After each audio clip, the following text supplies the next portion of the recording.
আসসালামু আলাইকুম। Recipes by মমিস মম চ্যানেলে সবাইকে আরও একবার স্বাগতম। আজকে তৈরি করব কোকোনাট বিস্কুট। একটি মাত্র ডিম আর আটা দিয়ে তৈরি করে নেব। খুবই অল্প সময়ে ঝটপট তৈরি করে নিতে পারবেন, খেতে কিন্তু বেশ মজার হয়ে থাকে। আশা করছি সবার কাছে অনেক বেশি ভালো লাগবে। বিস্কুট তৈরি করে নেওয়ার জন্য মিক্সিং বলে নিয়েছি একটি নর্মাল তাপমাত্রার ডিম, আর মিষ্টির জন্য নিয়েছি হাফ কাপ চিনি। এখন একটা হ্যান্ড উইস্ক দিয়ে চিনিটা মেল্ট করে নেব। খুব বেশি একটা সময় লাগবে না, 2 থেকে 3 মিনিট এভাবে একটু বিট করে নিলে দেখবেন চিনিটা খুব সুন্দর করে মেল্ট হয়ে যাবে। চিনিটা মেল্ট হয়ে গিয়েছে। এখন দিয়ে দিচ্ছি শুকনো উপকরণ। এখানে দিয়ে দিচ্ছি 2 কাপ আটা। আপনারা চাইলে 2 কাপ ময়দা দিয়েও বানিয়ে নিতে পারবেন। দিয়ে দিচ্ছি 2 টেবিল চামচ পাউডার দুধ।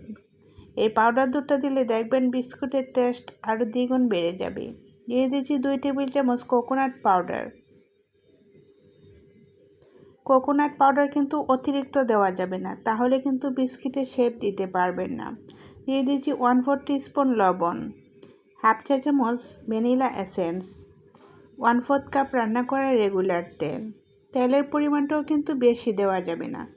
সব কিছু মেজারমেন্ট যদি ঠিক রাখেন, বিস্কুটগুলো কিন্তু খুবই সুন্দর হবে আর খেতেও কিন্তু দুর্দান্ত হবে। এখন সব কিছু মিশিয়ে খুব সুন্দর একটা ডো তৈরি করে নিয়েছি। এই ডোটা কিন্তু অতিরিক্ত সফট অথবা অতিরিক্ত টাইট এরকম করে ফেলা যাবে না। ডিমের সাইজ যদি বড় থাকে তাহলে 2 কাপ আটা লাগবে, আর এই 2 কাপ আটা দিয়ে খুব সুন্দর একটা স্মুথ ডো হবে। আর যদি ডিমের সাইজ ছোট হয়ে থাকে তাহলে কিন্তু ডোটা টাইট হয়ে যাবে। এখন আমি হাতটা ক্লিন করে নিয়েছি। হাতে অল্প একটু তেল লাগিয়ে নিয়েছি আর একটা চামচের সাহায্যে অল্প একটু ডো হাতে নিয়ে গোল শেপ দিয়ে নিচ্ছি। হাতে একটু চ্যাপটা করে আমি বিস্কিটের শেপটা দিয়ে নিচ্ছি। আপনারা আপনাদের পছন্দ মতো করে নিতে পারেন। এখন এই বিস্কিটের শেপটা আমি ড্রাই কোকোনাট পাউডারের উপরে এরকম গড়িয়ে নিচ্ছি। আর এই ড্রাই কোকোনাট পাউডার কিন্তু আপনারা বাজারে শপেই কিনতে পারবেন। আর আমি এখানে অল্প একটু পাউডার নিয়েছি, খুব বেশি একটা পাউডার লাগবে না। উপরে ঘুরিয়ে ঘুরিয়ে এরকম হাতে একটু চ্যাপটা করে নিলে দেখবেন খুব সুন্দর করে সেট হয়ে যাবে। আপনাদের বোঝার সুবিধার্থে আমি আরও একটা বিস্কুট বানিয়ে দেখিয়ে দিচ্ছি। অল্প একটু হাতে নিয়ে এরকম গোল শেপ দিয়ে নিচ্ছি।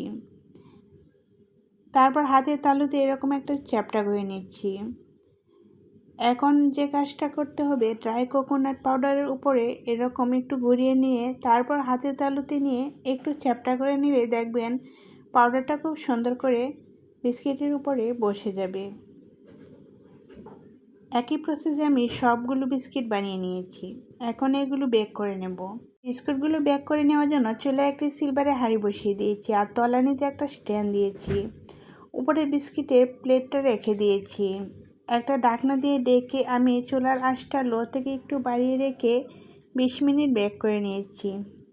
20 মিনিটের ভিতরে দেখেন মাশাআল্লাহ খুব সুন্দর করে বিস্কুটগুলো বেক হয়েছে আর খুব সুন্দর হয়েছে, আর খুব সুন্দর একটা কালারও এসেছে।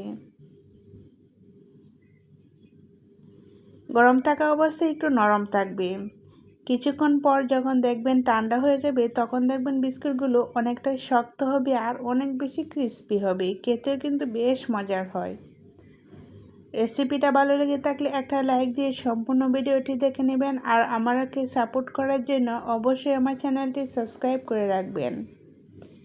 এখন একটি বিস্কিট ভেঙে দেখাচ্ছি, দেখেন মাশাআল্লাহ বিস্কুটটা কত বেশি ক্রিস্পি হয়েছে। আশা করছি আপনাদের সবার কাছে অনেক বেশি ভালো লাগবে আমার আজকের রেসিপিটি। আজ তাহলে এ পর্যন্তই। আল্লাহ হাফেজ।